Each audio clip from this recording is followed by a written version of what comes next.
NBA trainer said he'd imagine MJ would have been even quicker playing today. So, Shannon, I want you to think about that for a second.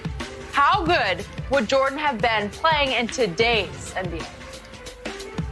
Well, he'd be great. I mean, I think generational players would be great in any era.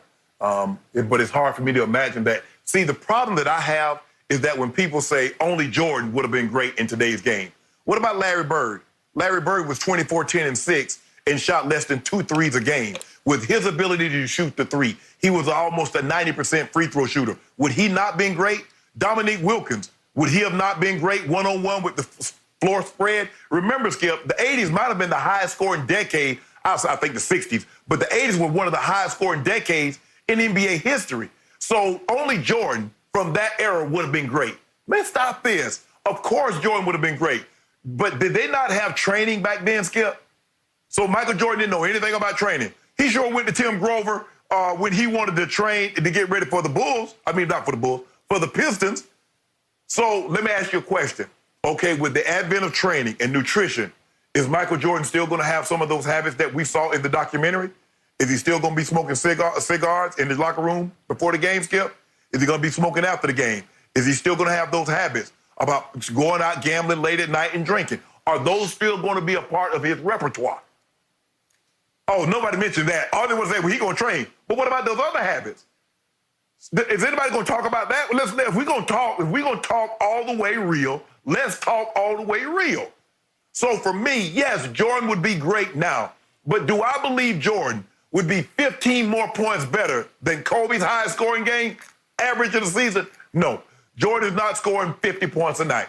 Wilt did that. That's it. Nobody else is scoring 50. Shannon Sharp.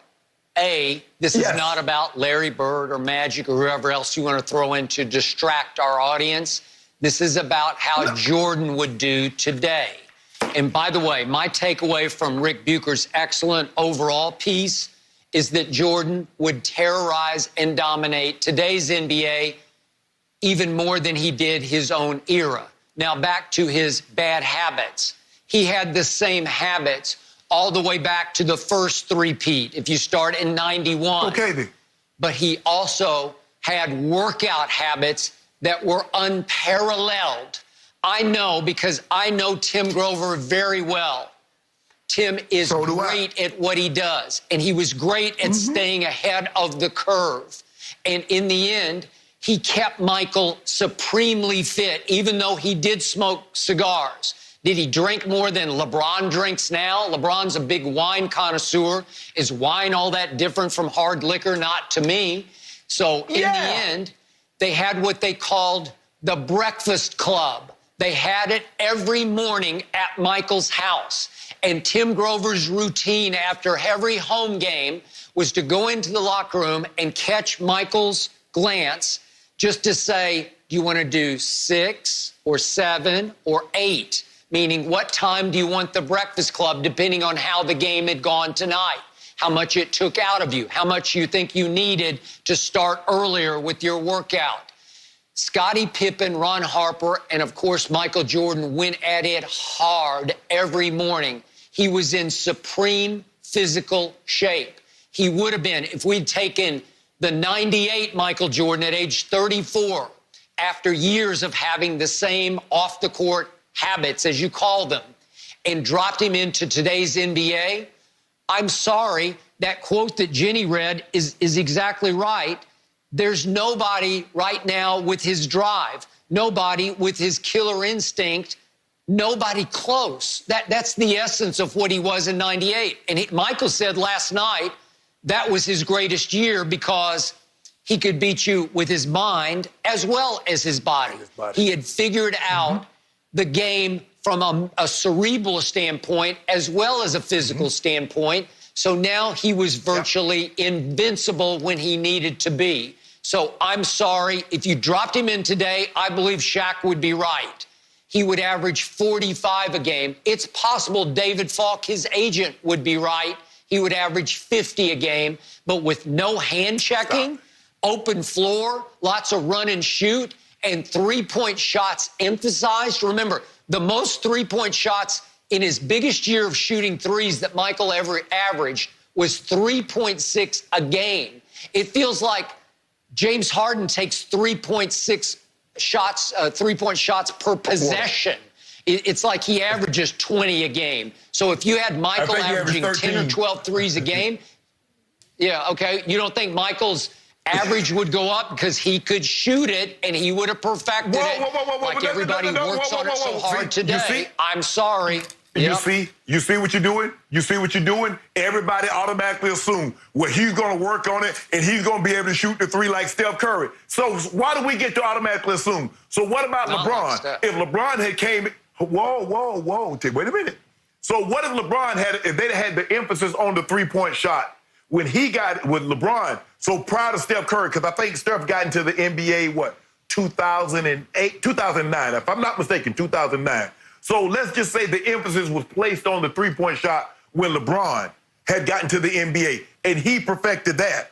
You see, everybody wants to give the benefit of the doubt to Jordan. Well, Jordan was a mid-range shooter. Now, his mid-range game was the best all time. No question about that. I'm not here to dispute that. But we can't automatically assume because, he worked so hard, he was going to be a great three-point shooter, Skip. Why do we automatically assume everything? Okay, you said he worked out really hard.